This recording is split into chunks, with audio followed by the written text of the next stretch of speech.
It's time for bookkeeping, beer, and BS. You're 100% focused on the coaching right now, right? You're out of the day-to-day operation.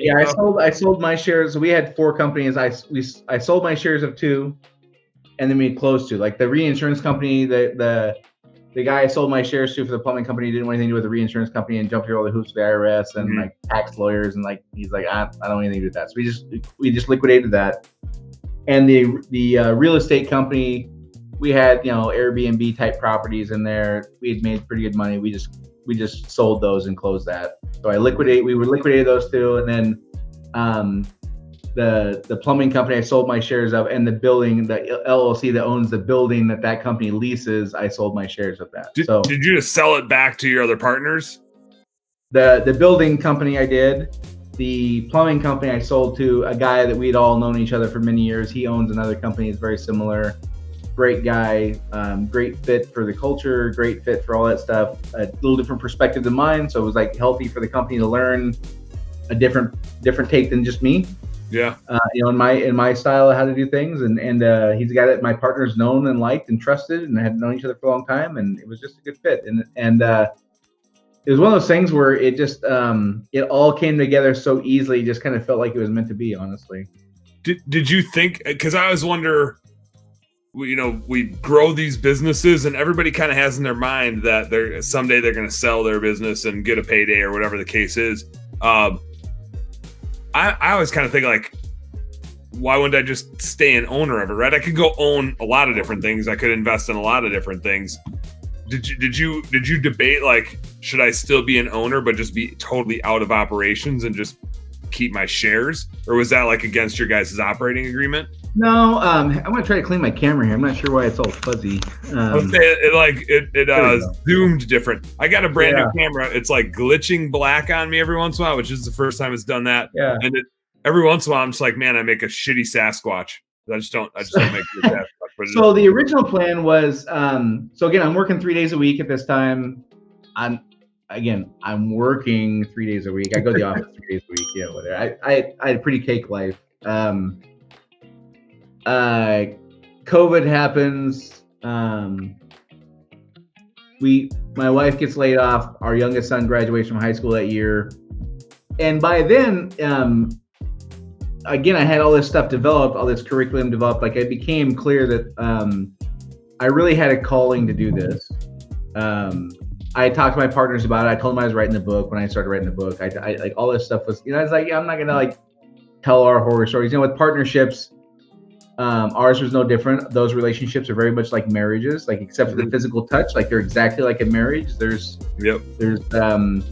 secrets that you can't betray, or the penalty of death. And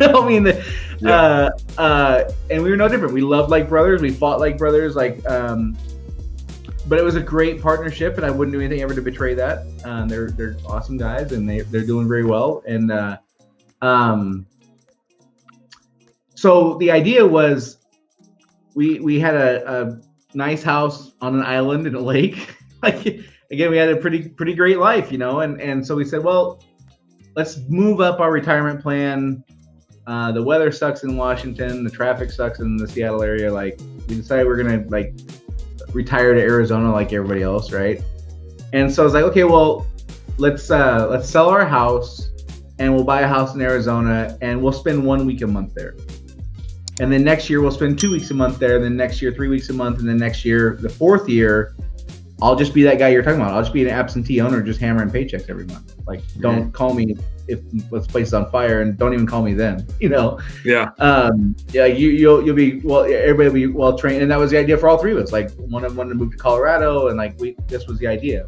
And then I'm talking to the guy who ended up buying my shares. Again, a guy who he owned a similar business. Him and I talked a lot. We'd call and vent to each other over beers. Sometimes go and just shoot the shit or whatever. He's a great guy. Yeah. And I'm telling him what we're doing. Like, hey, we're gonna buy a place in Arizona. We're gonna sell our house, and I'm gonna split time. And he goes, why don't you just sell your shares? I was like, well, I would have, if I found the right buyer and the price was right. And literally within 2 hours over text, him and I hammered out a price and terms. And this was a good fit. Yeah. And again, he's a great guy, and my partners knew him and liked him. And it became, for me, I knew I wanted to do this, not because I always wanted to be a coach. I never really wanted to be a coach. And I don't even consider myself a coach now, really. But I was so angry about the fraud and the predatory business model I saw from coaches out there. I was so angry and pissed about that. I was like, you know what? Like, if I don't help, then who will? Like, people I know who have sold a business are 67 and they moved to Scottsdale to golf every day. They don't give a shit about helping anybody else. That's not what they're doing.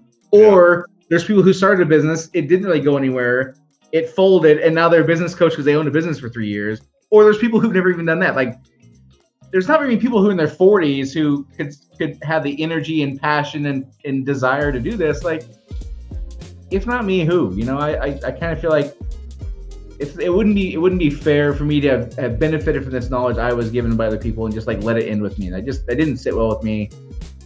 And I didn't want to half-ass this, and I didn't want to half-ass things there. And I found the right buyer. And so finding the right buyer is 80% of it. Mm-hmm. So if I would have said no to the buyer, having the right buyer, and then I decided 5 years from now I want to sell, well, who's to say the right buyer would be there then? I'll say I think that's one of the biggest challenges with our types of businesses, is especially in a partnership. It's weird shares to try to sell. Like, if you all agree to go sell, maybe you can find a buyer, but it's hard to sell. A 33 and a third % minority shares in a business, like, good luck with that. Yeah. Yeah. So it really came down to like, it just didn't make any sense to try to do it the other way. I could have, I suppose. And we had a plan. Like, I was going to, instead of working 3 days a week, I was going to work 3 weeks a month. You know, I was going to work 3 4s instead of 4 3s. Yeah. And we had to continue. We had a plan for that. Like, I would just, I would have figured it out. I would have done my courses and stuff on Wednesday evenings instead of Wednesday during the day, or whatever it was. Like, we had a plan for that. But